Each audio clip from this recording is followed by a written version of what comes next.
దేవుని వాక్యాన్ని మనం ధ్యానం చేసుకుందాం. న్యాయాధిపతుల గ్రంథం 6వ అధ్యాయము. న్యాయాధిపతుల గ్రంథం 6వ అధ్యాయము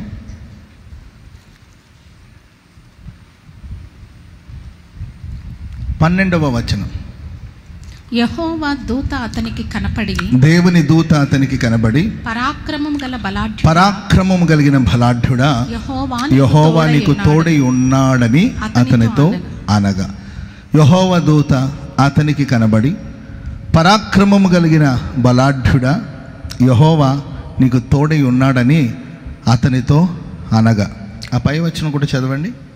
యెహోవా దూత వచ్చి అబీయెజ్రీయుడైన యోవాషునకు కలిగిన వఫ్రాలోని మస్తకి వృక్షం క్రింద కూర్చుండెను. యోవాషు కుమారుడైన గిద్యోను మిద్యానులకు మరుగై ఉండునట్లు గానుగ చాటున గోధుమలను దుల్లగొట్టుచు ఉండగా. గానుగ చాటున గోధుమలను దుల్లగొట్టుచు ఉండగా, మిద్యానులకు మరుగై ఉండునట్లు గానుగ చాటున గోధుమలను దుల్లగొట్టుచున్నాడు.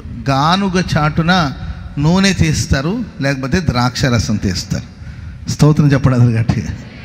గానుగ ద్వారా చేసే పని ఏంటంటే, ఒకటి ద్రాక్ష రసాన్ని తీసే గానుగ అయినా ఉండొచ్చు, లేకపోతే నూనెను ఒలివల కాయల ద్వారా నూనెను తీసే గానుగైనా ఉండొచ్చు. గానుగ దగ్గర నూనెను తీయడం కానీ ద్రాక్ష రసం తీయడం కానీ ఆ పని జరగాలి. కానీ నా గానుగ చాటున గోధుమల్ని దుల్లగొట్టుచున్నాడు. వెంటనే ఒక దూత ఆయనకి కనబడి, పరాక్రమం కలిగిన బలాఢ్యుడా గిద్యోను, యెహోవా నీకు తోడై ఉన్నాడు. స్తోత్రం చెప్పండి గట్టిగా. చెప్పండి గట్టిగా హల్లెలూయా. పక్కన వాళ్ళని చూసి చెప్పండి, పరాక్రమం కలిగిన బలాఢ్యుడా. లేడీస్ని ఏమనొచ్చు? బలాఢ్యుడు అన్నదానికి బలాఢ్యురాల, అట్లా చెప్పుకోండి. పరాక్రమం కలిగిన బలాఢ్యుడా, యెహోవా నీకు తోడై ఉన్నాడు. దేవుడు నీకు తోడై ఉన్నాడు. దేవుడు నీకు తోడై ఉన్నాడు. దేవుడు ఎవరికి తోడుగుంటాడు తెలుసా అంటే, పరాక్రమం కలిగిన బలాఢ్యులకి తప్ప పిరికి వాళ్ళకి ఆయన తోడుగా ఉండడు. ఒక కోణంలో చూస్తే గిద్యోను మనకు పిరికివాడేమో అని అనిపిస్తుంది. గిద్యోను కూడా అనుకున్నాడు, నేను పిరికివాడిని, నేను భయస్తుని, పిరికివాడిని అని అనుకున్నాడు. కానీ దేవుడు అతని పరాక్రమం కలిగిన ఒక బలాఢ్యుడిగా చూశాడు. నాలో ఏముందయ్యా పరాక్రమం? నాలో ఏముంది పరాక్రమం? మీరు ఎవరినో పిలువబోయి నన్ను పిలుస్తున్నారేమో, ఎవరితో మాట్లాడబోయి మీరు నాతో మాట్లాడుతున్నారు. నాలో ఏముంది పరాక్రమం? నాలో ఏముంది బలం? నన్ను బలాఢ్యుడిగా చూడడానికి నాలో ఏముంది అనంటే, అందరూ మిద్యానులకు భయపడిపోయి కొండలు గుహలోకి వెళ్ళి దాగారు. నీవు మాత్రం సాహసించి తెగించి మిద్యానుల చేతి నుండి తప్పించబడి, వాళ్ళు కంటబడకుండా పొలంలో వెళ్ళి గోధుమలు దుల్లగొడుతూ ఉంటే, ఒకవేళ ఫిలిష్యులు కంటపడతావేమో, మిద్యానుల చేత కంటపడతావేమో అని భయపడిపోయి గానుగ చాటున తెలివిగా, ఎందుకంటే అది పంట కూర్చుకునే సమయం, పంటను నూర్చే సమయం. ఆ సమయంలో కానీ పొలంలో ఉంటే శత్రువుల చేతిలో పడతామేమో అని చెప్పి గానుగ దగ్గరికి అయితే ఈ టైంలో రారు. ఎందుకంటే అది ద్రాక్షరసం తీసే సమయం కాదు, నూనెను తీసే సమయం కాదు. కనుక ఆయన వెళ్ళి అక్కడ గోధుమలు దుల్లగొడుతున్నాడు. అంటే దాని అర్థం ఏంటంటే, పరాక్రమం ఏంటంటే, ప్రియమైన వాళ్ళారా, లైఫ్లో తప్పక మనం కొన్ని రిస్క్ ఫేస్ చేయాల్సిందే. స్తోత్రం చెప్పండి గట్టిగా. ఆఫ్రికా దేశంలో కొన్ని ఆవులు ఉన్నాయంట. ఆఫ్రికా దేశంలో ఆవులు కావచ్చు, గేదెలు కావచ్చు, ఎద్దులు కావచ్చు ఉన్నాయంటండి. అవి సుడిగాలి వచ్చినప్పుడు, తుఫాను వచ్చినప్పుడు, ఇప్పుడు ఆ మూల నుండి తుఫాను వస్తుంది అనుకోండి, అక్కడ నుండి సుడిగాలి మొదలైంది అనుకోండి, మనం ఏం చేస్తాం? ఇప్పుడు తుఫాను అటు నుండి వస్తుంది నా వైపు, నేనేం చేస్తాను? ఏదో ఒకటి చెప్పండి, స్పందించండి. అటు నుండి తుఫాను వస్తుంది అనుకోండి, లేకపోతే అటు నుండి ఒక సుడిగాలి వస్తుంది అనుకోండి, చుట్టుకుంటూ సుడిగాలి, ఏమంటారు సుడిగాలి కాదు, సుడిగాలి అలాగా చుట్టుకుంటూ దగ్గరికి వస్తుంది అనుకోండి, నేను వెంటనే ఏం చేస్తాను? అటు నుండి సుడిగాలి వస్తుంది కనుక ఇటు నుండి తప్పించుకొని వెళ్ళిపోతాను. అక్కడ నుండి ఒక ప్రమాదం వస్తుంది అనుకోండి, ఇటు నుండి తప్పించుకు వెళ్ళిపోతాను. కానీ ఆఫ్రికా లేకపోతే ఆఫ్రికా దేశంలోని ఆవులు ఏం చేస్తాయి తెలుసండి? సుడిగాలి ఎదురుగా వస్తుంటే దానికి ఎదురుగా పరిగెత్తుతాయంట. పిచ్చా ఏమన్నా మీకు? పిచ్చా? మైండ్ పోయిందా? సమస్యలు వచ్చినప్పుడు కొంచెం చాటున వెళ్ళొచ్చేది కదా, సమస్యలు వచ్చి తప్పించుకోవచ్చు కదంటే, ఆ ఎద్దులు అంటాయి, నేను పారిపోతున్నాను, ఆ సుడిగుండి ఎవరెంట వస్తుంది? అది నా ఎంట వస్తూనే ఉంటుంది. నేను పరిగెత్తుతూ ఉంటాను, అది నన్ను తరుముతూ ఉంటుంది. అది నేను పరిగెత్తుతూ ఉంటాను, అది తరుముతూ ఉంటుంది.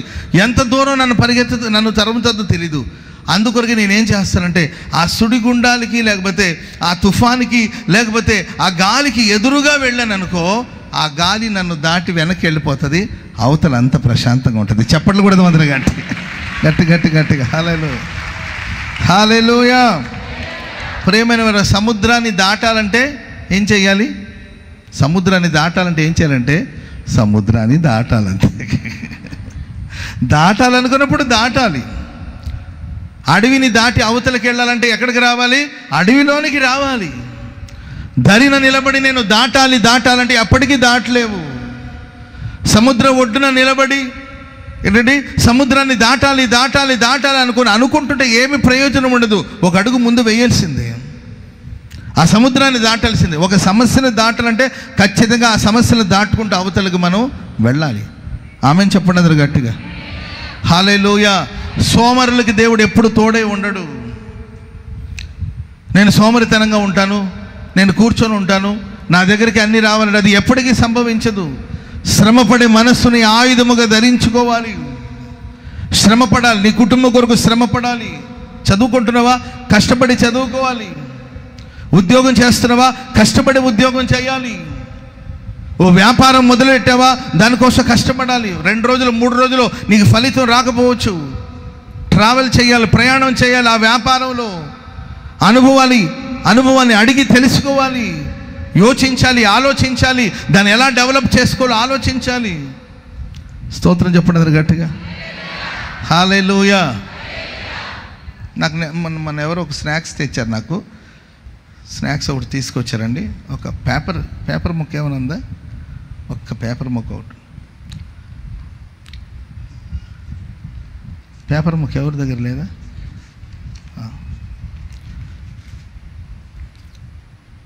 ఓకే మిస్ చేశారు. థ్యాంక్ యూ నాన్న. రిచర్డ్ ప్రైజ్ లార్డ్. ఓకే, ఏదో స్నాక్ తీసుకొచ్చారండి. చాలా కాస్ట్లీ అనుకుంటున్నది. దాన్ని ఎలా ప్యాక్ చేశారు తెలుసండి?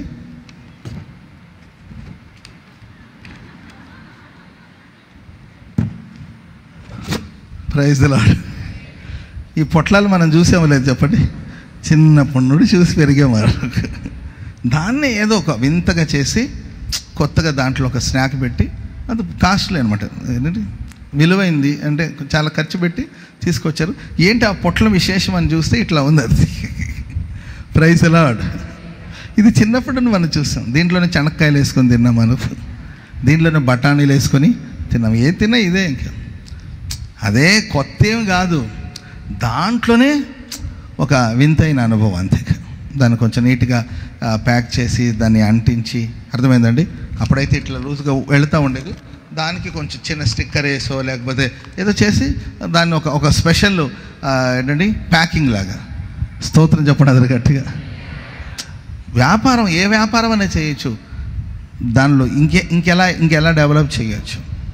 స్తోత్రం చెప్పండి అది గట్టిగా హల్లెలూయా. వాయిద్యాలు మనం వాయిస్తున్నాం, ఇంకెలా మనం వాయించి దేవుని నామాన్ని మహిమపరచాలి. పాటలు పాడుతున్నాను, ఇంకెలా పాడి దేవుని నేను మహిమపరచాలి. వాక్యం చదువుతున్నాను, ఇంకెలా నేను చదివి మహిమపరచాలి. ప్రసంగాలు చేస్తున్నాను. ఇప్పుడు నేను ఎన్ని వర్తమానాలు చెప్పుంటానండి మీకు. Praise the Lord. అయినా ఇప్పటికీ కూడా నేను ప్రభు సన్నిధిలో కనిపెట్టి, ప్రభు నాకు ఒక కొత్త థాట్ బైబిల్లో నుండి ఈరోజు నేనేం చెప్పాలి, ప్రజలకు ఏది అవసరం, ఆ మాటలు నాకు ఇవ్వండి ప్రభు. నేను ఏదో ఒకటి చెప్పేసి, ఎందుకంటే నాకు ప్యాకింగ్ అంతా చేసుకోవాలి కదండి. నేను సాయంత్రం బయలుదేరాలి. ఏదో 4 మాటలు చెప్పేసి ప్రార్థన చేసి వెళ్ళిపోవచ్చు. కానీ నేను రాత్రంతా ప్రార్థన చేసుకుంటూనే ఉన్నాను. ఇంకెలా ప్రజలకి నేను ఇంకెలా ప్రజెంట్ చేయాలి, నీ మాటలు నేను ఇంకెలా ప్రజెంట్ చేయాలి ప్రభువా, నేను ఇంకెలా సేవ చేయాలి అని ఆలోచించి దాని మీద శ్రద్ధగా. స్తోత్రం చెప్పండి అందరు గట్టిగా హల్లెలూయా. ప్రేమైన వాళ్ళరా, సీమోను పేతురు చేపలు పట్టుకోవడానికి రాత్రంతా ప్రయాసపడ్డాడు. ఒక్క చేప కూడా పడలేదు. ఆల్ నైట్ కష్టపడ్డాడు, ఏమీ ప్రయోజనం లేదు, నా కర్మ అని చెప్పి వలలు అక్కడ విసిరేసి, వలను విసిరేసి వెళ్ళిపోయాడా? పడవని విసిరేసి వలని విసిరేసి వెళ్ళిపోలేదు. ఆయన వలని మరలా బాగు చేసుకుంటా ఉన్నాడు. స్తోత్రం చెప్పడం గట్టిగా. జీవితంలో జయాపజయాలు రెండు ఉంటాయి. కొన్నిసార్లు విజయోత్సవాలతో దేవుడు ఊరేగిస్తాడు, ఆయా సందర్భాలు అపజయాలు వస్తూ ఉంటుంది. అపజయం వచ్చేసిందని, ఓడిపోయానని, నష్టపోయానని, పడిపోయానని, నష్టం వాటిల్లిందని సతికిలు పడి కూర్చోలేదు, మరలా వలను బాగు చేసుకుంటూ ఉన్నాడు. వాస్తవంగా అది వలలు బాగు చేసుకునే సమయం కాదు, ఎందుకంటే ఏ ప్రయోజనం లేదు. వలను విసిరేసి అక్కడ సరిపోదాంలే అని వెళ్ళిపోలేదండి, అక్కడే ధరిన నిలబడి ఆ వలల్ని బాగు చేసుకుంటున్నాడు. మరలా ప్రయత్నం చేద్దాం, మరలా సముద్రం మీదకి వెళదాం, మరలా వేటకి వెళదాం, మరలా ప్రయాసపడదాం, మరలా సముద్రం మీద వెళదాం, వలను బాగు చేసి పెట్టుకుందాం. ఎప్పుడైనా దేవుడు అవకాశం ఇవ్వచ్చు, మరలా సిద్ధపడదాం.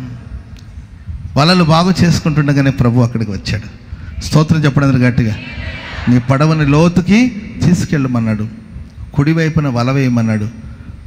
విస్తారమైన చేపలు, వలలు పిగిలిపోయేంత విస్తారమైన చేపలు దేవుడు ఇచ్చాడు. స్తోత్రం చెప్పండి అందరూ గట్టిగా గట్టిగా. హల్లెలూయా. ఎవరు పరాక్రమశాలి, ఎవరు బలాఢ్యుడు? కండలు పెంచేసి ప్రోటీన్లు అని 10 గుడ్లు 15 గుడ్లు తిని, అర్థమైందండి, 15 గుడ్లు 20 గుడ్లు తిని కండలు పెంచిన వాడు కాదు పరాక్రమశాలి. జీవితంలో ఎన్ని పోరాటాలు వచ్చినా, ఎన్ని రిస్క్లు వచ్చినా, ఎన్ని పోరాటాలు వచ్చినా దాన్ని నేను ఫేస్ చేస్తాను, దాన్ని ఎదిరించి నేను నిలబడతాను అని మనం ఎప్పుడైతే అనుకుంటామో అలాంటి వాళ్ళకి దేవుడు ప్రత్యక్షం అవుతాడు, దూత కనబడతాడు. పరాక్రమం కలిగిన బలాఢ్యుడా గిద్యోను, యెహోవా నీకు తోడై ఉన్నాడు. చప్పట్లు కూడా దేవునికి స్తోత్రం చెప్పండి అందరు గట్టిగా హల్లెలూయా చెప్పండి గట్టిగా హల్లెలూయా. బైబిల్లో ఒక 3 పరాక్రమశాలుల గురించి చెప్పి, లేకపోతే 3 బలాఢ్యుల గురించి చెప్పి నేను వర్తమానాన్ని ముగిస్తాను. పరిశుద్ధ గ్రంథంలో సమూయేలు మొదటి గ్రంథం 23వ అధ్యాయము 8వ వాక్యం. ఇక్కడ 3 పరాక్రమశాలులు లేకపోతే బలాఢ్యులు ఉన్నారు, వాళ్ళ గురించి చెప్పి నా మాటలు ముగిస్తాను. సమూయేలు 2వ గ్రంథం 23వ అధ్యాయము 8వ వచనం. సమూయేలు 2వ గ్రంథం 23వ అధ్యాయము 8వ వచనం. దావీదు అనుచరులలో, కొంచెం చూడండి అన్న ఆ వాక్యాన్ని సరిగా. ఓకే, 2 సమూయేలు 2వ గ్రంథం 23వ అధ్యాయం 8వ వచనం చదవండి మా. దావీదు అనుచరులలో బలాఢ్యులు ఎవరనగా యోషే బెషెబెతను ముఖ్యుడగు తక్మోనీయుడు. బాగా చెప్పండి మా. యోషే బెషెబెతను ముఖ్యుడగు తక్మోనీయుడు. స్తోత్రం చెప్పండి అందరు గట్టిగా. ఈ పేరు కొంచెం కష్టంగా ఉంది, షారోన్ సిస్టర్ చదివారు కాబట్టి దాన్ని మీరు ఫాలో అయిపోయింది. యోషే బెషెబెతు అను ముఖ్యుడగు తక్మోనీయుడు. అతడు ఒక యుద్ధములో 800 మందిని హతం చేశాను. దావీదు దగ్గర చాలా మంది బలాఢ్యులు ఉన్నారు. వాళ్ళలో ప్రియుల ఒక 3 గురించి ఇక్కడ ప్రస్తావించబడింది. తలలు పైకెత్తి వినండి. Praise the Lord. దావీదు ఆ గొప్ప స్థాయికి చేరుకున్నాడంటే దావీదు వెనకాల ఎందరో బలాఢ్యులు ఉన్నారు. దావీదు అనుచరులు, దావీదును అనుసరించే వాటిలో ఎందరో పరాక్రమవంతులు, పరాక్రమశాలు ఉన్నారు. వీళ్ళు దావీదుకు అన్ని సమృద్ధి వచ్చినప్పుడు, రాజుగా స్థిరపడిన తర్వాత వచ్చిన వాళ్ళు కదండి. దావీదు శ్రమలో ఉన్నప్పుడు, పోరాటాలు ఉన్నప్పుడు, కష్టాల్లో ఉన్నప్పుడు, సౌలు తనను తరుముకుంటున్నప్పుడు అలాంటి సందర్భాల్లో దావీదుతో ఉన్న బలాఢ్యులు, పరాక్రమశాలులు వీళ్ళండి. వీళ్ళలో ఒకడు ఇప్పుడు మనం చదివాం కదండి, ఆ పేరు కలిగిన వాడు. ఆయనకున్న విశేషం ఏంటంటే 800 మందిని ఇతడు హతం చేశాడంట. స్తోత్రం చెప్పండి గట్టిగా. ఎందుకొరకు హతం చేశాడు? కొన్ని ట్రాన్స్లేషన్లో ఉందండి, ప్రజల కోసం, ప్రజల్ని కాపాడడానికి కోసం, ప్రజల సంరక్షణ కోసం, ప్రజలకు ఒక డాలుగా నిలబడి 800 మందిని, ఇది సాధారణమైన విషయం కాదండి, 800 మందిని హతమార్చడం. ఒక్క మనుషుడు 800 మందిని హతమార్చడం అనేది సాధారణమైన విషయం కాదు. ప్రజలకు ఒక కంచెగా నిలబడి, ప్రజలకు ఒక సంరక్షకుడిగా నిలబడి 8 మందిని హతమార్చాడు. నిజమైన బలాఢ్యుడు, పరాక్రమశాలి ఎవరంటే ప్రజల కోసం పనిచేసేవాడు. స్తోత్రం చెప్పండి అందరూ గట్టిగా. హల్లెలూయా. ఎవరండి నిజమైన నాయకుడు, నిజమైన బలాఢ్యుడు ఎవరంటే ప్రజల కోసం పనిచేసేవాడు. యేసుక్రీస్తు ప్రభులు వారి గురించి రాయబడిన మాట అంటే, లోక పాపమును మోయు దేవుని గొర్రెపిల్ల. తన పాపమును మోసే గొర్రెపిల్ల కాదు ఆయన. Praise the Lord. దేవుడు ఆలోచిస్తూ ఉంటే, పరలోకమందున దేవుడు ఆలోచిస్తూ ఉంటే, ఈ లోక పాపం అంతటిని ఎవరు మోస్తారు, ఎవరు పరిహారం చేస్తారు? ఆదాము పాపం చేసి మానవ జాతికి శాపం తీసుకొచ్చాడు. ఈ పాప నివారణకు, లేకపోతే ఈ పాప విమోచనకు ఎవరు కృషి చేస్తారు, ఎవరు వెళతారు, ఎవరు పరిహరిస్తారు అంటే తన కుమారుడైన క్రీస్తు ప్రభులు వారు ఉన్నారు. నేను వెళతాను. ప్రజలందరి పాప భారాన్ని నేను ఒక గొర్రె పిల్లగా మోస్తాను. స్తోత్రం చెప్పండి అందరూ గట్టిగా, చెప్పండి గట్టిగా హల్లెలూయా. ప్రస్తుత లోకంలో చూస్తే స్వార్థపూరితమైన మనుషులు కొన్ని విషయాలు వింటుంటే అసలు మానవత్వం అనేది మంట కలిసిపోతుందండి. మనుషులు మానవత్వాన్ని మరిచిపోయి తమ స్వార్థాల కోసం పశుప్రాయులుగా మారుతున్నారు. స్వార్థం. ఇప్పుడు రకరకాలమైన కల్చర్ వచ్చేసింది కదండి. గెట్ టుగెదర్ అని, ఏది చదువుకున్న 10th క్లాస్ స్టూడెంట్స్ అంతా కలుస్తారు. దాన్ని ఏమంటారమ్మా? గెట్ టుగెదర్ అండి. ఏంటంటే కలవకపోతే ఏమైంది చెప్పండి? నువ్వు ఎప్పుడో 10 ఏళ్ల క్రితం 15 ఏళ్ల క్రితం 10th క్లాస్ చదివావు. ఇప్పుడు కలుసుకొని చేసేది ఏమని చెప్పండి? ఏదైనా పనికొచ్చే పనులు అయితే పర్వాలేదు.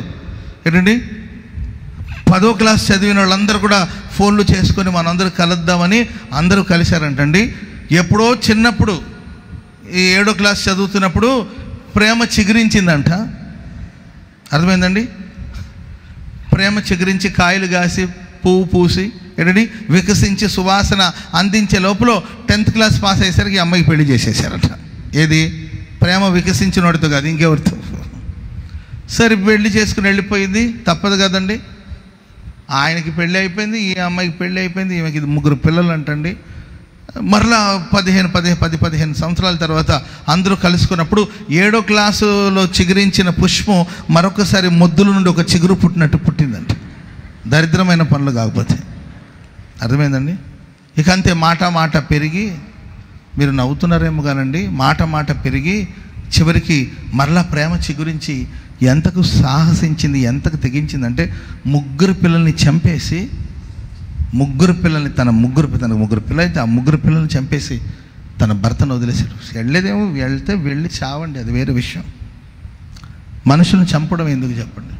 అంటే మనుషులకి నా స్వార్థం, నా పిల్లలు, నా కుటుంబం, నా భర్త అనే ఆలోచనలు పోయిందండి. క్షణికమైన ఆవేశాలు, తుచ్చమైన అభిలాషలు, నా స్వార్థం. సరే, నీ స్వార్థానికి ఎదుటి మనిషిని బలి చేయడం ఎంతవరకు న్యాయం? నీ స్వార్థం కొరకు అన్యం పుణ్యం ఎరగని బిడ్డల్ని బాధ పెట్టడం ఎంతవరకు న్యాయం? నీ స్వార్థం కోసం భార్య పిల్లల్ని బాధించడం ఎంతవరకు న్యాయం? నీ స్వార్థం కోసం నీ భర్తను, నీ పిల్లల్ని బాధ పెట్టడం ఎంతవరకు న్యాయం? ఒక నిజమైన బలవంతుడు, ఒక నిజమైన పరాక్రమం ఏంటి? ఓ నిజమైన పరాక్రమశాలి ఎలా ఆలోచిస్తాడు? ప్రజల కోసం నిలబడతాడు. ప్రజలకు ఒక సమస్యలు వచ్చినప్పుడు ఆ ప్రజల పక్షాన నిలబడతాడు, ప్రజల కోసం పోరాడతాడు. తనకు స్వార్థం లేదు. 800 మందిని చంపే ఈ ప్రాసెస్లో, ఈ ప్రక్రియలో తనకి ఏదైనా సంభవిస్తే, నాకు ఏది సంభవించినా పర్వాలేదు, సంఘక్షేమమే నా ప్రాణం. స్తోత్రం చెప్పండి అందరూ గట్టిగా, చెప్పండి గట్టిగా హల్లెలూయా. మోషే సాక్షాత్తు దేవుడే. ప్రజలు చేసిన అతిక్రమాన్ని బట్టి, పాపాన్ని బట్టి ప్రజల్ని సంహరించడానికి కోసం దేవుడు దిగి వస్తే మోషే దేవుని సన్నిధిలో అడ్డుపడ్డాడు. ప్రభువా, వీళ్ళని కానీ నీవు కనాను దేశానికి తీసుకురాకపోతే నా పేరు జీవగ్రంథం నుండి తీసివేయండి. ఏం మాట్లాడుతున్నావు నీవు? నీ పేరెందుకు తుడిచివేయబడుతుంది? పాపం చేసింది వాళ్ళు నిజమే, పాపం చేసిన వాళ్ళు వాళ్ళే, కానీ వాళ్ళకి నేను ఒక నాయకుడిని. స్తోత్రం చెప్పండి అందరు గట్టిగా హల్లెలూయా. దేవుని సన్నిధిలో అడ్డుపడ్డాడంట. ప్రజల్లో తెగుళ్ళు వచ్చి మనుషులు ఆకురాలినట్లు రాలిపోతుంటే బ్రతికిన వాళ్ళకి చనిపోయిన వాళ్ళకి మధ్యలో ఒక ధూపార్తిని చేత పట్టుకొని నిలబడ్డాడండి అహరోను. స్తోత్రం చెప్పండి గట్టిగా. తన పిల్లల కోసం కాదు, తన ఫ్యామిలీ కోసం కాదు, తన కుటుంబం కోసం, తన పిల్లల కోసం ఒక ఆయన పనిచేస్తున్నట్టే సరే, దాంట్లో కొంత స్వార్థం ఉంటుందేమో. దేవుని ప్రజల కోసం నిస్వార్థమైన మనసుతో బతికిన వాళ్ళకి చనిపోయిన వాళ్ళ మధ్యలో నిలబడి అడ్డుపడి దేవుని అసలు ధూపార్తిని చేత పట్టుకుని ప్రార్థన చేస్తే తెగుళ్ళు ఆగిపోయినట్లు బైబిల్లో చూస్తున్నాం. ప్రజల కోసం పని చేసేవాడు కావాలి. ఆమెన్ చెప్పండి అది గట్టిగా, చెప్పండి గట్టిగా. హల్లెలూయా, హల్లెలూయా. నేను నశించి తిని, నేను చావలసిన పరిస్థితి వస్తున్నా చేస్తాను, కానీ నా ప్రజల కోసం నేను వెళ్ళి రాజు ఎదుట నేను నిలబడతాను. 30 రోజుల నుండి రాజు పిలవలేదండి ఎస్తేరు రాణిని. రాజు అనుమతి లేకుండా వెళితే శిరఛేదనమే. ఇంకా రాజు అనుమతి లేకుండా ఎవరైనా కావచ్చు రాజు సమ్ముఖానికి వెళ్ళడానికి వీల్లేదు. అది చట్టం. విధి ఆమెకి వ్యతిరేకంగా ఉంది, చట్టం ఆమెకి వ్యతిరేకంగా ఉంది. చట్టాన్ని కూడా లెక్క చేయకుండా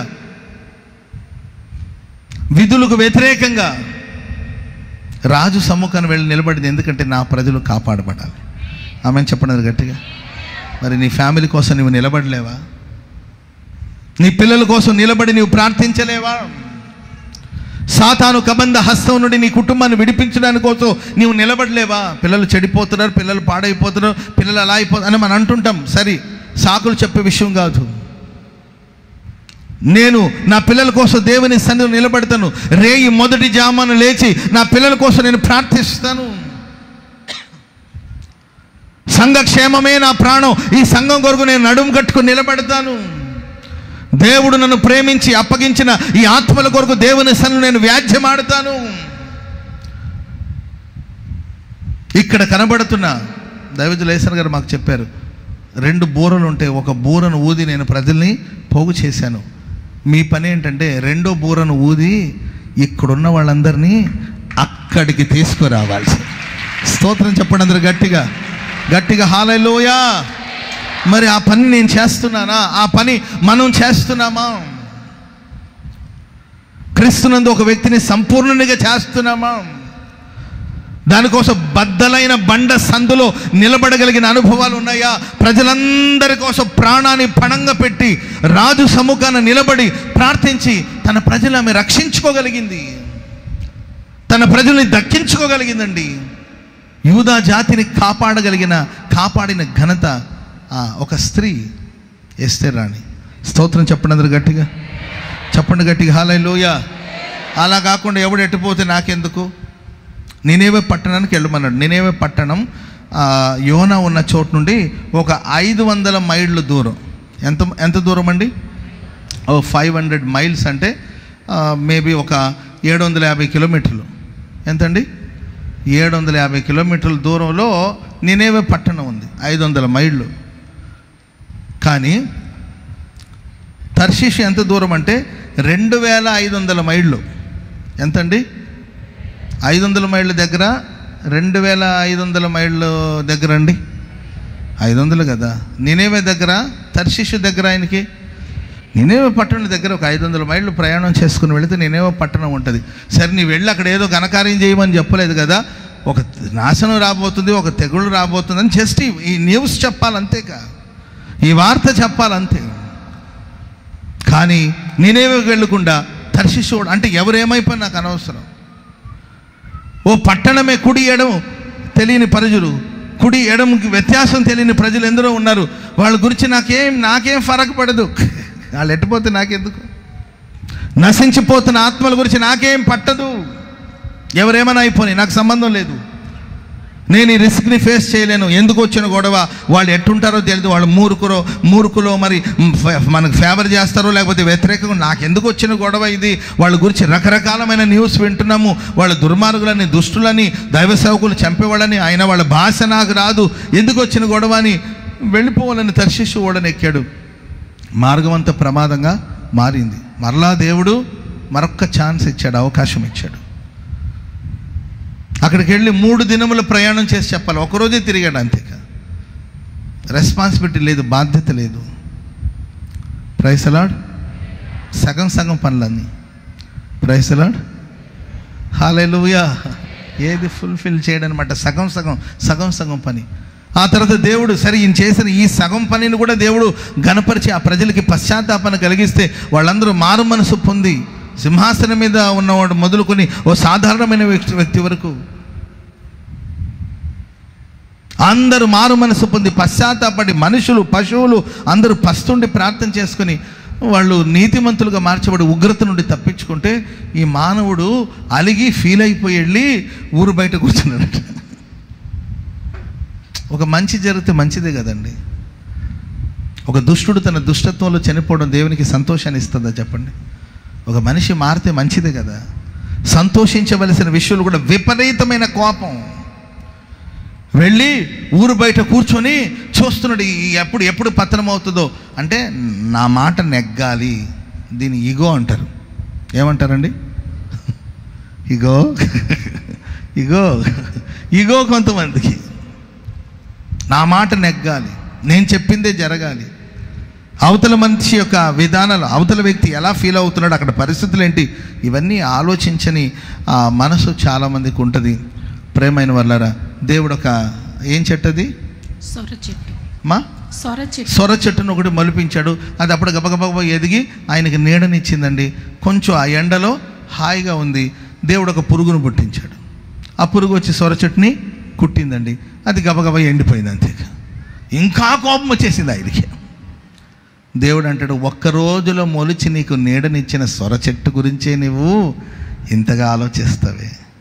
ఎన్ని లక్షల మంది అమ్మా? 120,000 కంటే ఎక్కువ. 120,000 మందికి అంటే 1,20,000 మంది. 1,20,000 మంది ఉన్న ఒక సిటీ.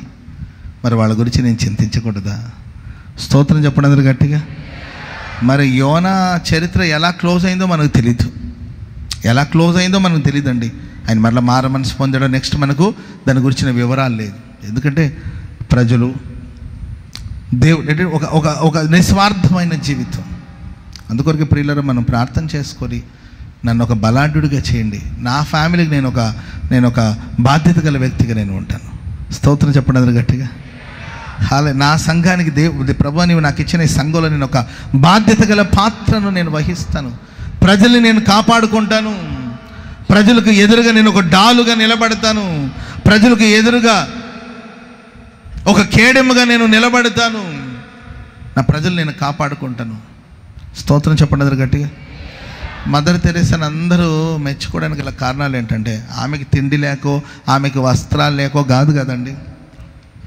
పేద ప్రజలకి మేలు చేయాలి, పేద ప్రజలకు మంచి జరగాలి. సరే, ఆమె ఇండియా పౌరురాలు కూడా కాదు, ఈ దేశంలో పుట్టిన వ్యక్తి కాదు. ఆమె పేద ప్రజల కోసం అక్కడక్కడ చేతులు చాపి అడుక్కొని దాని ద్వారా తీసుకొచ్చి పిల్లల్ని పోషించిన సందర్భాలు ఉన్నాయి. అండ్ కుష్టు వ్యాధితో బాధపడే వాళ్ళకి సేవ చేసిన సందర్భాలు ఉన్నాయి. మదర్ తెరెసా ఉన్న కలకట్టాలో మేము మదర్ తెరెసా నివసించిన ఆ గదిని వెళ్ళి చూసాం. చాలా చిన్న గది, ఒక చిన్న గది. దాంట్లో ఇప్పటికీ ఆమెకు సంబంధించిన వస్తువులు చిన్న గది, చాలా చిన్న గది అండి. ఒక 10 కూడా ఉండకపోవచ్చు. అది ఒక 10 అడుగుల పొడుగు, 10 అడుగుల వెడల్పు కూడా ఉండకపోవచ్చు, ఇంకా తక్కువే. ఒక మంచం వేస్తున్నారు, ఒక చిన్న ఏంటంటే ఒక చిన్న టేబుల్ వేసారు, ఒక చిన్న కుర్చీ వేసారు. చాలా ఇది ఈ గదిలోనే ఉండేదండి ఆవిడ అని చెప్తే నాకు ఆశ్చర్యం అనిపించింది. ఓ సాధారణమైన లైఫ్ని లీడ్ చేస్తూ వేవేల ప్రజలకు తల్లిగా మారింది ఆమె. స్తోత్రం చెప్పండి అందరూ గట్టిగా. హల్లెలూయా. ఆమె ఒక సర్కిల్లో నిలబడి ఏదైనా హెల్ప్ చేయండి, పేదవాళ్ళకి హెల్ప్ చేయండి అని కుడి చేతిని ఇలా చాపి అడుగుతుంటే ఒకడు కార్ విండో దించి ఆమె చేతుల మీద ఉమ్ము ఊసాడట. ఉమ్మి ఊస్తే వెంటనే దాన్ని తుడుచుకొని ఇది నేను తీసుకుంటాను, పేద ప్రజలకు ఏదైనా సహాయం చేయమని చేతులు చాపిందంట. స్తోత్రం చెప్పండి అందరూ గట్టిగా. హల్లెలూయా. ఆ తర్వాత కాలంలో ఆయన బతికినంత కాలం ఆ ట్రస్ట్కి సహాయం చేస్తూనే ఉన్నాడట ఆమె. కాబట్టి ప్రియులారా, ఇవన్నీ కేవలం వినడం కాదండి. వినువారు మాత్రమే కాకుండా, సరే నిన్ను వెళ్ళి రోడ్ల మీద నిలబడి వాళ్ళ కోసం వీళ్ళకు అడుక్కోమని నేను చెప్పట్లా. దేవుడు నీకిచ్చిన పరిధిలో, నీకిచ్చిన స్థాయిలో ప్రజల కోసం, సంఘం కొరకు, దేవుని ప్రజల కోసం, దేవుడు నిన్ను ప్రేమించి అనుగ్రహించిన కుటుంబం కోసం నువ్వు ఎప్పుడైతే కృషి చేస్తావో, కష్టపడతావో, అప్పుడు నిజమైన పరాక్రమశాలిగా నీవు మారుతావు. స్తోత్రం చెప్పండి అందరు గట్టిగా, గట్టిగా హల్లెలూయా చెప్పండి, గట్టిగా హల్లెలూయా. సంఘక్షేమమే నా ప్రాణమాయనా, నీ ప్రేమే నన్ను ఆదరించేను,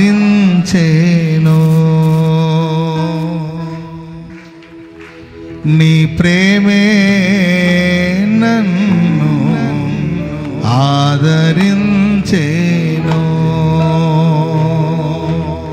సమయోచితమైన నీ కృపయే నన్ను దాచి కాపాడెను, నీ కృపయే. ఓ సమయోచితమైన నీ కృపయే నన్ను దాచి కాపాడెను, నీ కృపయే దాచి కాపాడెను. బల సూచకమైన మందసమానికై, బల సూచకమైన మందసమానికై, సజీవయాగమై ఆత్మాభిషేకముతో నన్ను నింపితివా, సజీవయాగమై యుక్తమైన సేవకై ఆత్మాభిషేకముతో నన్ను నింపితివా. సంఘక్షేమమే ఓ సంఘక్షేమమే, నీ ప్రేమే ఆదరించేను, నీ ప్రేమే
సంఘక్షేమమే నా ప్రాణమాయనా,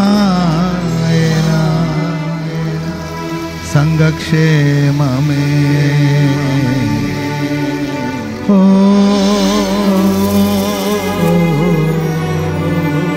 హల్లెలూయా, హల్లెలూయా.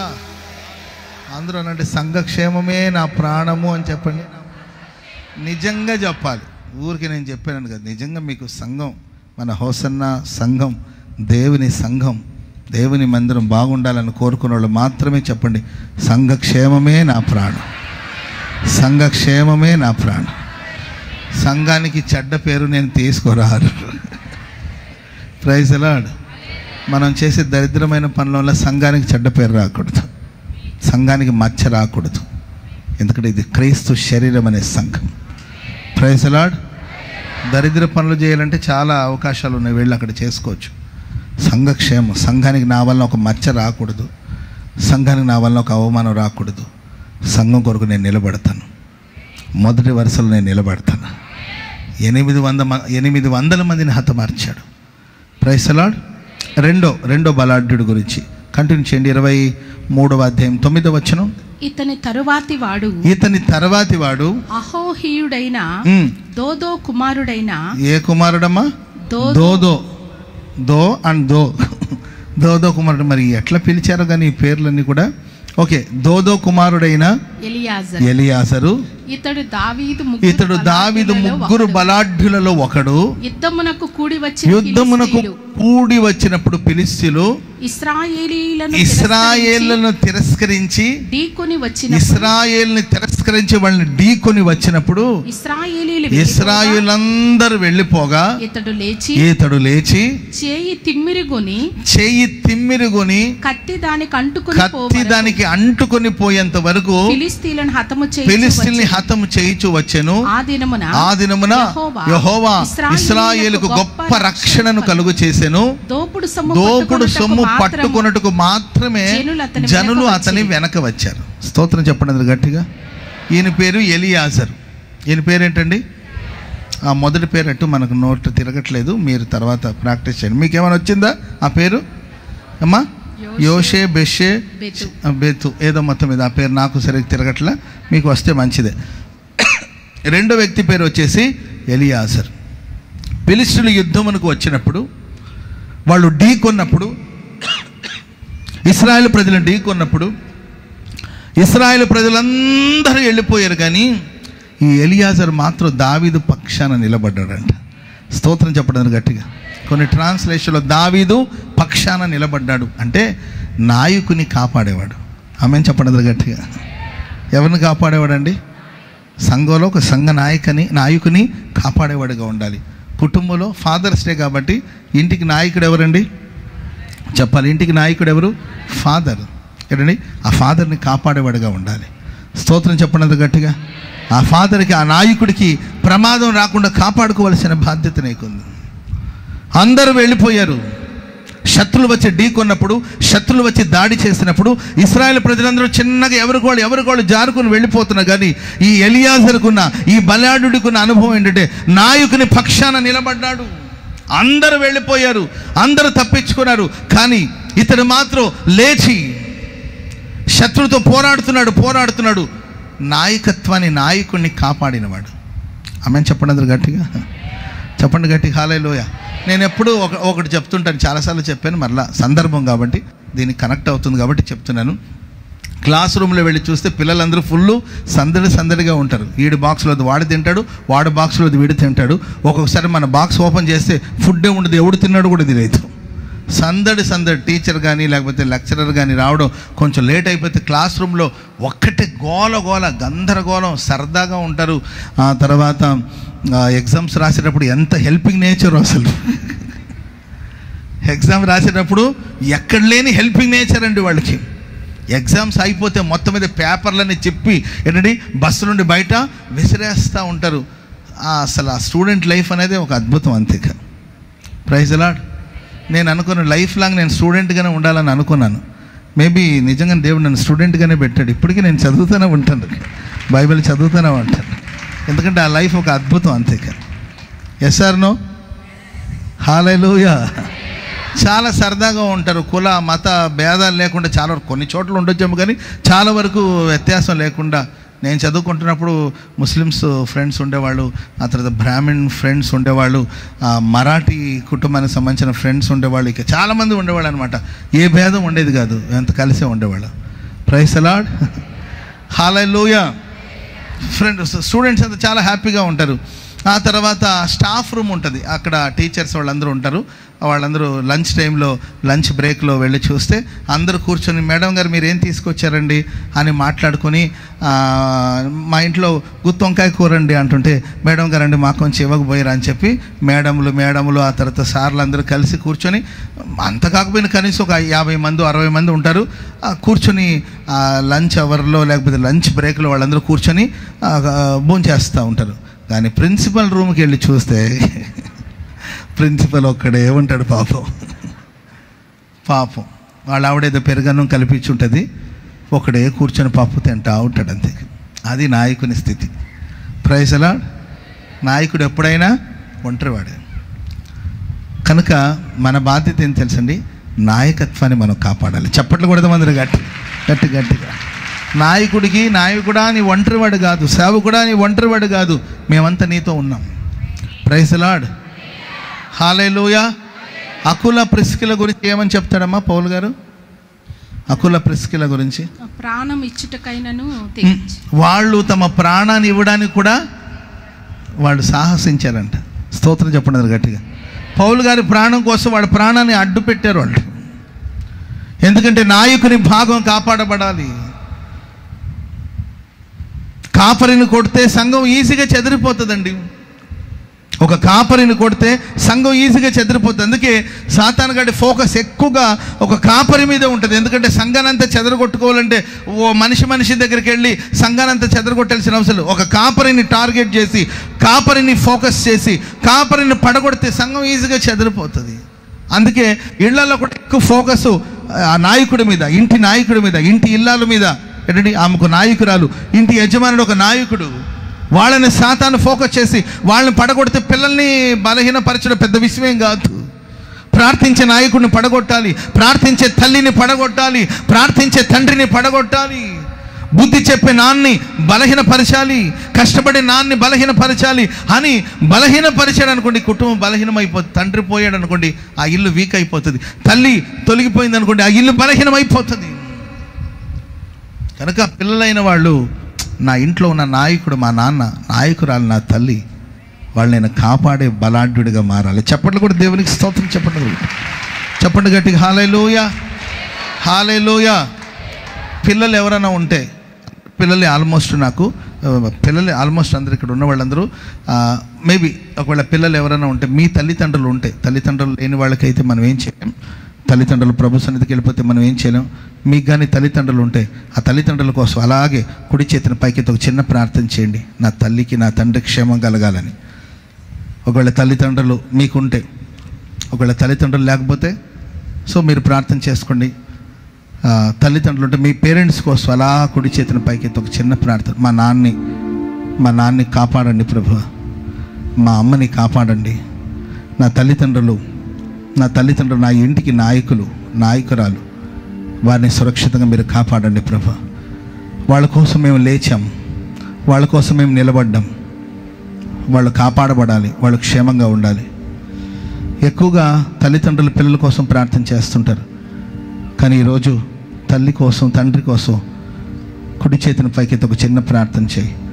నా దేవుడు నీ ప్రార్థన బట్టి మంచాన పడిన నీ తల్లికి, అనారోగ్యంతో బాధపడుతున్న మీ నాన్నకి, పని చేసుకోలేక ఆయాసపడుతున్న మీ నాన్నకి, లేచి పనులు చక్కపెట్టలేక మోకాళ్ళ నొప్పులతో, శరీర బలహీనతతో, నడుము నొప్పితో బాధపడుతున్న నీ తల్లికి, డిప్రెషన్లోకి వెళ్ళిపోతున్న మీ నాన్నకి, మానసికంగా కృంగిపోతున్న నీ తల్లికి దేవుడు కృపని ఇచ్చి, ఆరోగ్యం ఇచ్చి కాపాడేటట్లు మీ తల్లిదండ్రుల కోసం ఒక చిన్న ప్రార్థన చేయండి. నేను విశ్వసిస్తున్న మీ ప్రార్థన, మీ తల్లిదండ్రుల ప్రార్థన బిడ్డలకి కంచెగా ఉండడమే కాదు, పిల్లల ప్రార్థన కూడా ఈరోజు మీ తల్లిదండ్రులకు ఒక కంచెగా ఉంటుందని నేను నమ్ముచున్నాను. కుడి చేతిని పైకి అందరూ ప్రార్థన చేసుకుందాం. 2 నిమిషాలు ప్రార్థన చేయండి.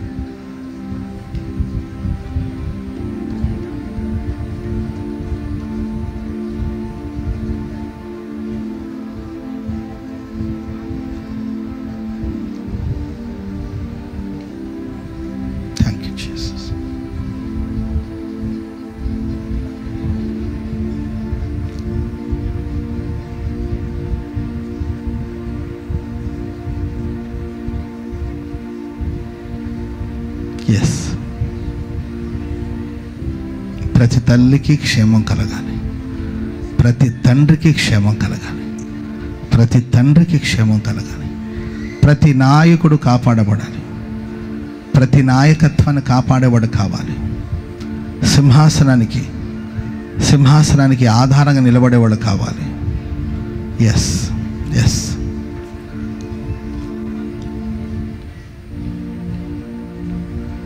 ఆమేన్. యేసు నామమున అడుగుచున్నాం తండ్రి, ఆమేన్ ఆమేన్. హల్లెలూయా హల్లెలూయా. ప్రతి తల్లిదండ్రులకు దేవుడు క్షేమాన్ని కలిగించును గాక. అలా ప్రభు కార్యం చేయగలిగిన చేతుల స్తోత్రం చెప్పండి. స్తోత్రం స్తోత్రం స్తోత్రం. ఓకే, ఆమేన్. ప్రేమైన వారు, ఒకటి, దావీదు కోసం ఆయన నిలబడ్డాడు. అందరూ వెళ్ళిపోయారు, కానీ అతడు మాత్రం లేచి ఫిలిష్తీయులతో పోరాడుతున్నాడు. ఎలా పోరాడుతూ ఉన్నాడంటే అతని ఖడ్గం అతని చేతికి అంటుకుపోయిందంట. తన చేతిలో, అంటే చేతులు తిమ్మిరెక్కిపోయి ఆయన చెయ్యి ఆ కత్తికి అలా ఏంటండి అంటుకుపోయినట్లు శక్తి లోపం లేకుండా యుద్ధం చేశాడు. స్తోత్రం చెప్పండి గట్టిగా. దేవుడు మన చేతులకి, నీ చేతులకు వచ్చిన ఏ పని అయినను శక్తి లోపం లేకుండా చేయమని వాక్యంలో గ్రంథస్థం చేయబడింది. ప్రసంగి గ్రంథం 9:10 తర్వాత చదువుకోండి మీరు. దేవుడు మనకిచ్చిన ఏ పని అయినా కూడా మనం శక్తి లోపం లేకుండా చేయాలి. అది ఏ పని అయినా. Praise the Lord. ఎందుకంటే పాతాళంలో ఏ పని ఉండదంట, అక్కడ ఏ తెలివి ఉండదు, ఏ జ్ఞానం అక్కడ ఉండదు. మన పని చేస్తే ఇక్కడ పరలోకంలో ఏ పని లేదు. కొంతమంది అంటారు పరలోకాన్ని అంతా ఊడ్చుకొని బతుకుతాను, అక్కడ చెత్తే లేదు, నీ ఊడ్చేదానికి ఏమని చెప్పండి. కొంచెం ఓవర్ కాకపోతే, ప్రభువా పరలోకంలో నాయనా మా ఇక్కడ నుండి చేపలు తీసుకెళ్దావా, అక్కడ చెత్తే లేదు ఊడవడానికి. అది పరలోకం. చెత్త ఊడవాలంటే ఎక్కడ ఊడవాలి? ఇక్కడే. స్తోత్రం చెప్పండి గట్టిగా. నీకు మందిని ఊడ్చి ఒక పని ఇచ్చారనుకోండి, శక్తి లోపం లేకుండా చెయ్యి ఆ పని, శక్తి వంచన లేకుండా నీకు ఇచ్చిన పనిని 100%, 50, 60, 70 కాదండి, 100% నాకు ఇచ్చిన పనికి నేను న్యాయం చేస్తాను. శక్తి లోపం లేకుండా. నేను అదే కదండి ఇది కృతజ్ఞుడు. వ్యాపారం చేస్తే శక్తి లోపం లేకుండా, ఉద్యోగం చేస్తున్నా 100% దానికి న్యాయం చెయ్యి. ఎంత కష్టపడినా ఎవడు చూస్తున్నాడు, ఎవడు చూసినా చూడకపోయి నీకు అనవసరం. నువ్వు శక్తి లోపం లేకుండా చేసే పనిని పరలోకమందున దేవుడు చూస్తాడు. చప్పట్లు కొడతా మొదలు గట్టిగా గట్టి గట్టి గట్టి గట్టిగా హల్లెలూయా. నువ్వు చదువుకుంటున్నావా, ఎడ్యుకేషన్ ఫీల్డ్లో ఉన్నావా, శక్తి లోపం లేకుండా చదువు. ఇప్పుడు కాకపోతే ఎప్పుడు చదువుకుంటావు? ఇది చదివే సమయం, చదవాలి. కాలేజీకి వెళ్తున్నావా, శక్తి లోపం లేకుండా పని చేయి. సేవ చేస్తున్నావా, శక్తి లోపం లేకుండా చెయ్యి ఆ పని. నీ పనిలో లోపం ఉండకూడదు. తన చెయ్యేదో కత్తి ఏదో అర్థం కాని పరిస్థితుల్లో చెయ్యి తిమ్మిరి పట్టేసి అంటే కంటిన్యూగా యుద్ధం చేస్తూనే ఉన్నాడండి. ఎందుకంటే నాయకుడిని కాపాడాలి. యోవాబు అంటాడు దావీదుని చూసి, ఇశ్రాయేలుకు నీవే దీపం. స్తోత్రం చెప్పండి గట్టిగా, చెప్పండి గట్టిగా హల్లెలూయా. బాబు నీవు యుద్ధానికి రావద్దు, ఇశ్రాయేలు ప్రజలకు నీవు దీపానివి. దీపం ఆరిపోతే చీకటి కమ్ముకుంటుంది. కనుక కష్టాలైనా పోరాటాలైనా మేము ఎదుర్కొంటాం. నీవు ప్రశాంతంగా ఉండు. నువ్వు రిస్క్ చేయొద్దు. నువ్వు స్ట్రెస్ తీసుకోవద్దు. నువ్వు యుద్ధం చేసావు, పోరాడావు, ఇప్పటివరకు నువ్వు కొంచెం రిలాక్స్ అవ్వు. ఎందుకంటే ఇశ్రాయేలు ప్రజలకి నీవే దీపం. స్తోత్రం చెప్పడానికి గట్టిగా. నీవు ఆరిపోయావనుకో దేశమే ఆరిపోతుంది. నీవు ఆరిపోయావనుకో దేశానికి చీకటి కమ్ముకుంటుంది. కనుక ఆ పోరాటం లేదు, శ్రమ లేదు, మేము చూసుకుంటాం. నువ్వు ప్రశాంతంగా ఉండు, నువ్వు వెలుగుతుండాలి. ఈ దీపం వెలుగుతుండాలి. ఆమె చెప్పండి గట్టిగా హల్లెలూయా. అండ్ ఎలీషానమ్మ చెప్పేది, ఇశ్రాయేలు ప్రజలకి రథమును నీవే. రౌతునమ్మా, రౌతు అంటే గుర్రము తోలేవాడు. స్తోత్రం చెప్పండి గట్టిగా. రథము నీవే, ఏంటండి, తోలేవాడు నీవే, రథము నీవే, నడిపించేవాడు నీవే. కాబట్టి క్షేమంగా ఉండాలి నీవు. స్తోత్రం చెప్పండి అందరు గట్టిగా. కాబట్టి శక్తి లోపల ఏ పని చెప్పినా 100% నేను న్యాయం చేస్తాను అని తీర్మానం చేయండి. నీవు అంట్లు తోమినా 100% తోమాలి. Praise the lord. ఊరికి అట్ట అనేసి, అర్థమైందండి, శుభ్రంగా గిన్నె శుభ్రం కడిగి ఉండదు, దాంట్లోనే పాలు పోసి ఉంటుందా, నీసు కంపొస్తుంటుంది, జబ్బులు వస్తాయి. ఏంటండి, దాంట్లో ఫంగస్ పేరుకొని పోయి ఉంటుంది, అది తింటే జబ్బు. ఏ పని చేసినా శుభ్రంగా చేయాలి. నాకు ఏ పని, నీవు ఇంటి పని చేసుకుంటున్నా, హౌస్ వైఫే కావచ్చు, ఆ హౌస్కి సరైన వైఫ్గా ఉండాలి నువ్వు, అంతేగా. స్తోత్రం చెప్పండి గట్టిగా. నీకు ఇచ్చిన ఏ పని అయినా శక్తి లోపం లేకుండా నేను చేస్తాను. ఎందుకంటే పరలోకంలో నాకు పని లేదు. మేబీ ఎవరు నరకానికి పోయేవాళ్ళు ఉంటే నరకంలో కూడా పని ఉండదు. పరలోకంలో ఎటు పని ఉండదు. ఏంటంటే నరకానికి వెళ్ళినా మరి కాలుస్తారని, నూనెలు వేస్తారని ఏదో అంటున్నారు. మరి అది మరి ఎవరైనా వెళితే వాళ్ళు చూసుకోవాలి. Praise the Lord. కానీ నేనైతే మీరు పాతాళానికి వెళ్ళకూడదని అనుకుంటున్నాను. మీరందరూ ఖచ్చితంగా పరదేశకు రావాలనే కోరుకుంటున్నాను. హల్లెలూయా. యేసయ్య నేనుండు స్థలంలో మీరు ఉండాలన్నాడు కనుక ఆయన ఉండు స్థలంలోనే మనం ఉందాం. అక్కడ పని ఏం లేదు. స్తోత్రం చెప్పండి అందరూ గట్టిగా. అందుకే ఏ పనులను త్వరగా ఇక్కడే శక్తి లోపం లేకుండా పని చేయాలి. ఎలియాజరుకు అనుభవం ఏంటంటే, ఒకటి నాయకుడిని కాపాడేవాడు. ఆ నాయకుడిని కాపాడే ప్రాసెస్లో ప్రియులరా తన చేయి ఖడ్గంతో కలిసిపోయిందండి. అంతగా పోరాడాడు. ఆమెను చెప్పండి అందరు గట్టిగా. నేను మొన్న చెప్పాను, రీసెంట్గా నేను ఎక్కడో ఒక మీటింగ్కి వెళ్ళానండి. అక్కడ కొత్త కుర్చీలు అనుకుంటాను, కొత్త చైర్ తీసుకొచ్చారు. కొత్త చైర్ తీసుకొచ్చి వేశారు. మేబీ అక్కడ గ్రౌండ్ సరిగ్గా లేదు, కొంచెం అట్లా స్లోప్లో ఉన్నట్టుందండి. నేను హెవీ అనుకోండి, కుర్చీలో కూర్చున్నాను. ఒక స్క్రూ ఏదో ఊడిపోయింది దాంట్లో. మేబీ వాళ్ళు చూసుకోలేదు. కొత్త కుర్చీ కదండి, ఫిట్ చేశారు. ఆ స్క్రూ ఏదో ఊడిపోయింది. నేను ఆ చైర్లో అట్లా కూర్చొని ఇట్లా ఏదో పని మీద మన దగ్గర ఉన్న తమ్ముడిని పిలిచాను, ప్రకాష్ని పిలిచాను. ఏదో చెప్పాలని పిలిచాను. వాడు తమ్ముడు ప్రకాష్ నా దగ్గరికి రావడం నా చైరు అట్లాగే కూలి నేను వెనక పడిపోయాను. నా కాళ్ళు రెండు అట్లా గాల్లోకి వెళ్ళిపోయింది. చైర్ అట్లాగే బెండ్ అయ్యి తమ్ముడు నా దగ్గరికి రావడం, నా చైరు అలా కూలిపోవడం. వెంటనే వచ్చి నన్ను రెండు చేతులతో తను పట్టుకున్నాడు. వెనకాల ఇంకొక పాస్టర్ ఉన్నాడు, ఆయన వచ్చి వెంటనే చైర్ని పట్టుకున్నాడు. అలా గాల్లోకి వెళ్ళిపోయింది నా కాలు. నేనేమో వెనక్కి వెళ్ళిపోయాను. అలా అలాగే లేపి మరలా ఇట్లా కూర్చుండబెట్టారు. ఒక త్రుటిలో ఒక పెద్ద ప్రమాదం నేను తప్పించుకున్నాను. Praise the lord. సరే, పడ్డామన్న బాధ కూడా ఉండదు కానండి. మనకున్న పెద్ద సమస్య ఏం చేద్దాం, ఎప్పుడు మారుతామో తెలియట్లా. పడ్డామనే బాధ ఉండదు కానండి. మన మీద ఎంత ప్రేమ ఉన్నా ఆ టైంకి అంతే ఆటోమేటిక్గా ఒక మనిషి పడ్డాడు అనుకోండి, వెంటనే మీలాగా నవ్వకపోయినా కనీసం మనసులోనే నవ్వుకుంటారు కదా. బస్తా పడ్డాడు అనుకుంటారు. ఇప్పుడు దాన్ని రకరకాలుగా వర్ణించేవాళ్ళు లేకపోలేదు. త్రుటిలో దేవుడు తప్పించాడు. Praise the Lord. అంటే నాయకుని భాగాన్ని కాపాడేవారుగా మనం మారాలి. ఆ ప్రక్రియలో చేతికి ఏంటండి ఖడ్గం రెండు అంటుకుపోయింది. పోరాడుతూనే ఉన్నాడు.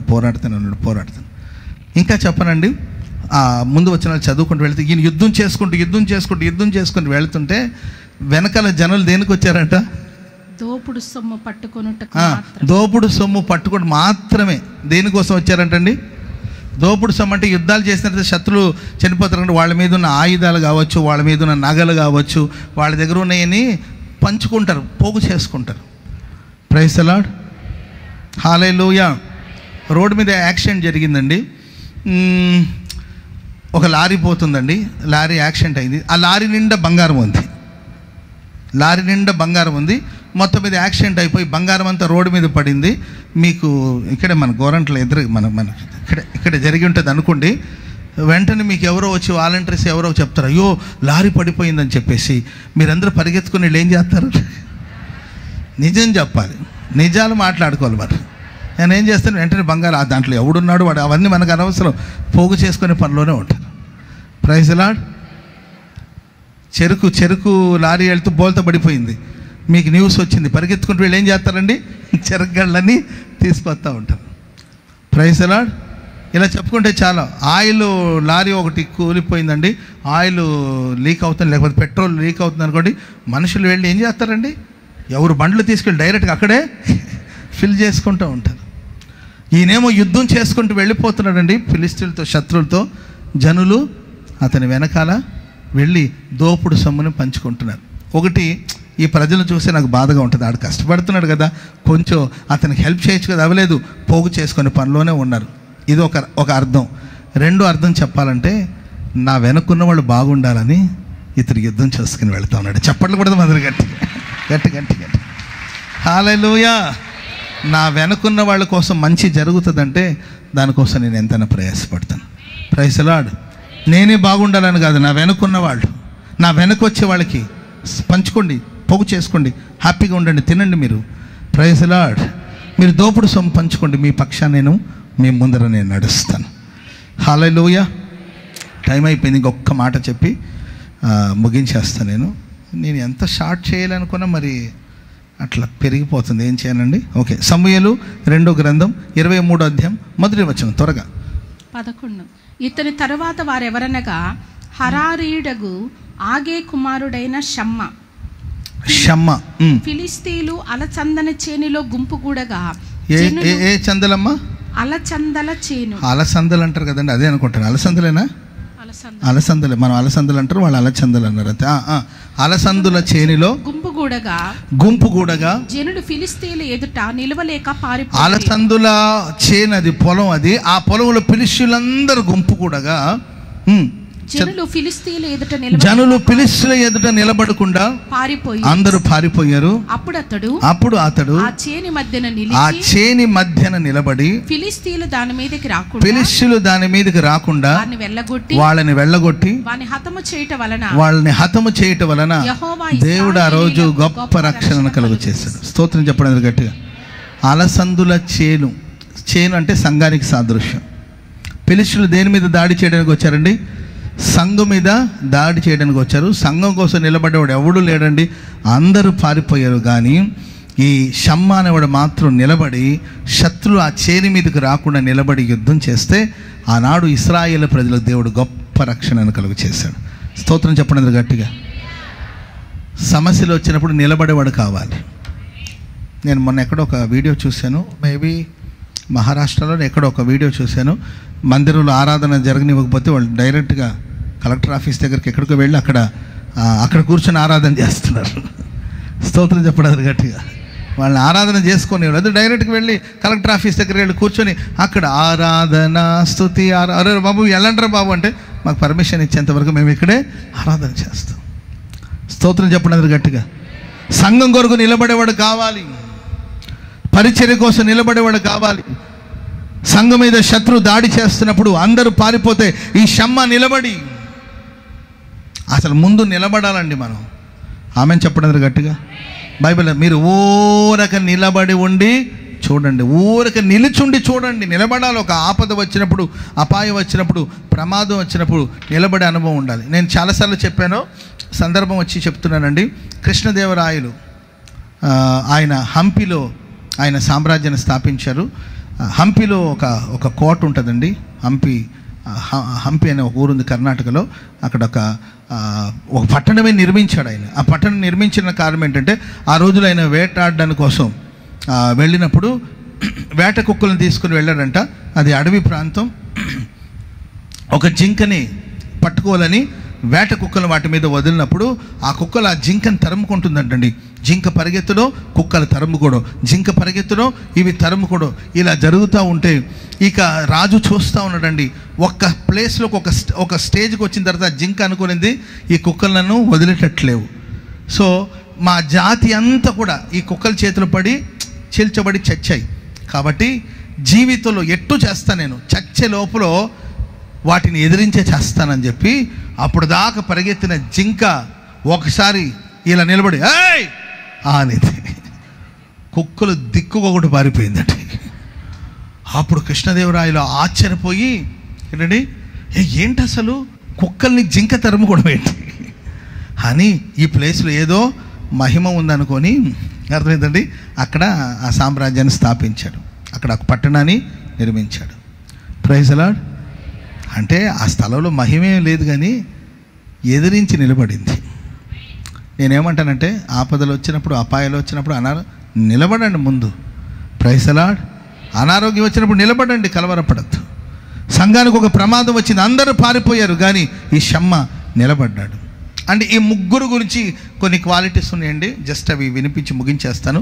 సమూయేలు 2వ గ్రంథం 23వ అధ్యాయం 15వ వచనం చదవండి. ఈ ముగ్గురు ఆ పరాక్రమశాలు గురించి చెప్పాను. బెత్లెహేము గవిని దగ్గరనున్న బావి నీళ్లు ఎవడైనను నాకు తెచ్చి ఇచ్చిన ఎడల ఎంతో ఎవడైనను నాకు తెచ్చిస్తే నేను ఎంతో సంతోషిస్తాను అన్నప్పుడు అధికారితో పలకగా ఆ ముగ్గురు బలవంతులు ఫిలిస్తీన్ల దండు కావలి వారిని ఓడించి దారి చేసుకుని పోయి వెళ్ళి బెత్లెహేము గవిని దగ్గర ఉన్న బావి నీళ్లను చేది దావీదునకు తీసుకొచ్చారు. స్తోత్రం చెప్పండి అది గట్టిగా. వీళ్ళు కూడా చెప్పాలి, ఆయన ఎవరైనా నాకు ఆ బెత్లెహేములో ఉన్న నీళ్ళు, ఇదేం కోరికో నాకు అర్థం కావట్లేదు. దాహం వేసినప్పుడు ఏదో ఒక నీళ్లు దాగి కవర్ చేసుకోవచ్చు కదండి. Praise the Lord. అమెరికాలో నేను వెళ్ళి నాకు గోరంట్ల నీళ్ళు కావాలంటే ఎట్లా కుదురుతుంది అయ్యా? ఇక్కడ అమెరికా నీళ్ళు దాగి వెళ్ళు, గోరంట్ల నీళ్ళకి ఎవడు తెస్తాడంట. Praise the lord. అంతే కదండి. అమెరికా వెళ్ళినప్పుడు అమెరికా నీళ్ళు తాగేయాలి, అంతేకా. దుబాయ్లో ఉన్నప్పుడు దుబాయ్ నీళ్ళు తాగేయాలి, అంతేకా. అమెరికాలో ఉండి నాకు గోరంట్ల లేకపోతే గుంటూరు వాటర్ కావాలంటే ఎట్ట కుదురుతుందండి? కుదరదు. ఈయన అంటాడు, అప్పటికే శత్రులందరూ బెత్లెహేమునంతా ముట్టడి వేస్తున్నారండి. బెత్లెహేములో ఆ వాటర్ ఉంటుంది, బావి ఒకటి ఉంటుంది, అక్కడ నీళ్ళు అబ్బాబ్బాబ్బా ఎంత బాగుంటుంది, అది ఎవరైనా తెచ్చిస్తే నాకు హ్యాపీగా ఉంటుందని అన్నాడండి. అంతేక ఆయన నోట మాట రాకమునిపి ముగ్గురు బయలుదేరారు. స్తోత్రం చెప్పండి గట్టిగా. హల్లెలూయా. తండ్రిని సంతోషపెట్టే పిల్లలు కావాలి. Father's day, happy father's day. Hallelujah. చెప్పండి గట్టిగా హల్లెలూయా. మా నాన్న నేను సంతోషపెట్టాలి. ఏం చేస్తే మా నాన్న దీనివల్ల సంతోషిస్తారు. ఓకే, ఆయన సంతోషపెట్టే పనిలో నేను ఇక ఆ పని మీద ఉంటానని చెప్పి ముగ్గురు బయలుదేరి ఫిలిష్తీయులందరినీ ఓడించి అక్కడ దారి లేదండి, త్రోవ లేదు, త్రోవను కలుగు చేసుకున్నారు వాళ్ళు. అక్కడ అవకాశం లేదు, అవకాశాన్ని కలిగించుకున్నారు. త్రోవ లేదు, త్రోవను ఏర్పరచుకుని వెళ్ళి ఆ బెత్లెహేం బావి, దావీదు సంతోషించినట్లు ఆ బెత్లెహేం బావిలో ఉన్న నీళ్లు తీసుకొచ్చి దావీదుకి అందించారు. స్తోత్రం చెప్పండి గట్టిగా. అండ్ ప్రియులారా, వీళ్ళు పేరు ప్రఖ్యాతుల కోసం పనిచేసిన వాళ్ళు కూడా కాదండి. పేరు కావాలి, నా వంతు నేను చేశాను అంతే. ఎంత చేసిన ఎవడు గుర్తిస్తున్నాడు ఇక్కడ? ఎంత కష్టపడ్డాము, ఎంత చిల్లరలు మార్చి సందాలు ఇచ్చాము, మా సందాల గురించి ఎవడైనా చదివాడా? Praise the lord. మేము ఇప్పుడు వాళ్ళమా? ఎప్పుడు వాళ్ళు 1947 వాళ్ళు. మమ్మల్ని ఎవరైనా గుర్తిస్తున్నారా? మాకు చాలా వాళ్ళు ఏమైనా కప్పారా అంటుంటారు కొంతమంది. ఎవడో నన్ను గుర్తించాల్సిన అవసరం లేదు. నా కుడి చేతిలో నేను చేసిన సహాయం ఎడమ చేతి కూడా నాకు తెలియకూడదు. ఎందుకంటే పరలోకుల దేవుడు నాకు ప్రతిఫలం ఇస్తాడు. చెప్పండి కూడా అందరూ గట్టిగా హల్లెలూయా. చెప్పండి గట్టిగా హల్లెలూయా. వాళ్ళ పేరు ప్రఖ్యాతులు గాంచిన బలాఢ్యులేం కాదండి. వాళ్ళ పేరు కోసం పోరాడలేదు. నా యజమానుడు సంతోషించాలి, మా నాయకుడు సంతోషించాలి, దావీదు సంతోషించాలి. ఆయన సంతోషించాలంటే ఎన్ని పోరాటాలను ఎదుర్కొంటాం, ఎన్ని శ్రమలను ఎదుర్కొంటాం. అక్కడ దారి లేదు, అక్కడ త్రోవ లేదు. త్రోవ లేకపోతే మమ్మల్ని ఏం చేయమంటావో అని అనలా. మాకేమని అడిగారా? ఆడెవడికో చెప్పకపోతే మాకు చెప్పొచ్చుగా. Praise the Lord. దావీదు ముగ్గురు పిలిచిన ఆయన, మీరు వెళ్ళి నాకు నీళ్ళు తెమ్మంటే తెచ్చేవాళ్ళం, మాకు చెప్పలేదుగా. పనివాళ్ళకైతే చెప్పాలేమోనండి, పిల్లలు చెప్పాల్సిన అవసరం లేదు కదా. స్తోత్రం చెప్పండి గట్టిగా హల్లెలూయా. దారిలో వెళుతున్నప్పుడు మీ నాన్న బైక్ రోడ్డు మీద ఉంటుందండి. ఎక్కడి రోడ్డు మీద ఉంటుంది, నాన్న ఇంట్లో ఉన్నాడు. మరి ఆ బైక్ ఎందుకు మర్చిపోయాడో తెలీదు. ఆ బైక్ మీదే తెలిసింది. వెంటనే నాన్న బైక్ అంటే అదేరా ఎక్కడో పెట్టి మర్చిపోయానంటే, సరే నేను వేసుకొస్తున్నాను అని తప్ప అలా కాకుండా నాకు చెప్పావా? ప్రైజ్లా నాకు చెప్పావా? నీకు స్వరం వచ్చిందని నాకేనా తెలుసువా అని కాదు. వాళ్ళమ్మ పడుకున్నట్టమ్మ, ఏంటి నీకు ఏమైనా కావాలా? ఏంటి నీరసంగా ఉన్న, బలహీనంగా ఉన్న, ఏం కావాలా? 2 దోశలు వేసినా నీకు? దోశలు ఏడు తింటానమ్మా, ఈ జ్వరం అంటే. సరే ఇడ్లీ తెచ్చినా? పిజ్జా తింటావా పోనీ? Praise Lord. ఏడ తింటానమ్మా అంటే, సరే 2 మినిట్స్లో మ్యాగీ కావాలా? ఏదో ఒకటండి. నువ్వు ఇచ్చావా తెచ్చావా అనే సంగతి తర్వాత, ఆ మాట వాళ్ళని కడుపు నింపేస్తుంది అంతే. స్తోత్రం చెప్పండి అందరు గట్టిగా. ఎవరేమైనా నాకు సంబంధం లేదు. నాకు చెప్పావా? నీకు జ్వరం వచ్చిందా? నాకేమైనా కళ వచ్చిందా? ఇదా మాటలు? నా యజమానుడు సంతోషించాలి అంతే. అరే అక్కడ దారి లేదంటే దారి చేసుకుంటా. Praise the Lord. అక్కడ త్రోవ లేదు, అక్కడ అవకాశం లేదు, తీసుకుంటాను, అవకాశం తీసుకుంటా. నా యజమానుడు సంతోషించాలి అంతే. నా తండ్రి సంతోషించాలి, నా తల్లి సంతోషించాలి, దైవ సేవకుడు సంతోషించాలి. దైవ సేవకుడు కళ్ళలో కన్నీళ్లు చూడను నేను. Praise the lord. హల్లెలూయా. పేరు ప్రఖ్యాతులు ఏం చేసుకుంటాం చెప్పండి? మనం పోతే మన పేరు ఎటు మనతో పాటు వస్తుందో చెప్పండి? సమాధి మీదే ఉంటుంది పేరు. క్రీస్తునందు మృతి పొందినానే అదే, లేకపోతే మహిమలో ప్రవేశించిన ఏదో పేరు వేసి ఉంటారు. సమాధి మీద ఉంటుంది. ఆ సమాధుల మీద కుక్కలు తిరుగుతుంటాయి. అటువండి కాకులు ఎటండి పందులన్నీ తిరుగుతూ ఉంటాయి సమాధులు. అదేంటో మరి ఆ సమాధులను శుభ్రంగా ఉంచరు. అటు తిరిగే వాళ్ళకి భయం పుట్టుకొని చలి జ్వరం వస్తుంటుంది. మరి సమాధి చూసి వచ్చిందో లేకపోతే ఆ పేర్లు చూసి వచ్చిందో మనకు తెలియదు కానండి. ఒక మనిషి చనిపోతే అతని ఘనత అతని వెంట వెళుతుందా? మరి బతికిన ఈ కొన్ని సంవత్సరాలు బ్రతికిన 60 ఏళ్ళు 70 ఏళ్ళు 80 ఏళ్ళు ఈ చిన్న జీవితంలో ప్రియుల పేరు కోసం, ప్రఖ్యాతుల కోసం, ఘనత కోసం ఎందుకు పనిచేస్తారు? మా నాయకుడు సంతోషించాలంతే. Praise the lord. దారి లేదు, దారిని చేసుకుని వెళతాం. ఆమె అప్పుడు దేవుడు అంటాడు మనల్ని చూసి, పరాక్రమం కలిగిన బలాఢ్యుడా, యెహోవా నీకు తోడై ఉన్నాడు. ఆమె ఒకటి మనుషుల కోసం, ప్రజల కోసం పోరాడే బలాఢ్యుడు. రెండవదిగా నాయకుని కాపాడేవాడు. అండ్ శక్తి లోపం లేకుండా పనిచేసేవాడు. అంటే తన వెనుకున్న వాళ్ళకి ఆమె చెప్పడం గట్టిగా. చిన్నప్పుడు కొంతమంది ఆట లేదు గేట లేదు, ఆడినంతసేపు ఆడతారండి, ఆడినంతసేపు ఆడతారు. మనం ఓడిపోతున్నాం అంటే ఆట లేదు గేట లేదని మొత్తాన్ని తీసి ఎసిరేసి వెళ్ళిపోతూ ఉంటారు. ఒరే నీవు పోతే వేరేవాడు ఆడు, ఆ ఎవడు పోతే నాకెందుకు, అసలు ఆట లేదు గేట లేదని మొత్తాన్ని చెరిపేసి వెళ్ళిపోతూ ఉంటారు కొంతమంది. మా వెనక్కున్నవాళ్ళు దైవ సేవకులు ఏసన్న గారు నా వెనుకున్నవాడు బాగుండాలని కోరుకున్నాడు కాబట్టి ఇవన్నీ సంపాదించి మనకి ఇచ్చి వెళ్ళాడు. నేను బాగుండాలనుకుంటే ఆయన ఇంత కష్టపడాల్సిన అవసరం లేదు కదా. సో ఇప్పుడు మేము మా తర్వాత జనరేషన్కి ఆశీర్వాదాన్ని పంచి వెళ్ళే వాళ్ళగా ఉండాలి అంతే. ఆమెను చెప్పండి అందరు గట్టిగా. హల్లెలూయా. అండ్ మూడవదిగా షమ్మ, ఆయన నిలబడ్డాడండి. మీరు జస్ట్ నిలబడండి. మీరు యుద్ధాలు చేస్తారు లేదా తర్వాత సంగతి. సంఘానికి కానీ సేవకు కానీ ఒక ఆపద వచ్చినప్పుడు జస్ట్ నిలబడండి చాలు అంతే. ప్రార్థనలో నిలబడండి, విశ్వాసంలో నిలబడండి, ప్రేమలో నిలబడండి, పరిచర్య కోసం నిలబడండి.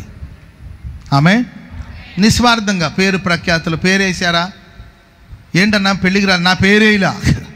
పెళ్లి కార్డులు పేరు, నేను పెళ్ళిలో నా ఫోటోలు పెడుతుంటారు, నన్ను ఎందుకురా నాయన, నా పేర్లు ఎందుకురా అంటుంటాను. పేర్ల కోసం ప్రఖ్యాతుల కోసం మనం ప్రయాస పడొద్దు. ఆమె ఇచ్చిన పనిని శక్తి లోపం లేకుండా చేద్దాం, నమ్మకంగా చేద్దాం. హల్లెలూయా. 10 రోజులు అవుతుంది వచ్చేదానికి లేదు, అందుకే 10 గంటల దాకా చెప్పా. హల్లెలూయా. ఇంకొక 10 days అంటే 10 days కాదులే కానండి, ఒక 9 days అనుకుంటున్నాను. సో అందుకోసమే 9:51 ఇప్పుడు ముగిస్తున్నాను. దేవుడి మాటలు మీ వెనుకడలు స్థిరపరిచి ఆశీర్వదించుగాక.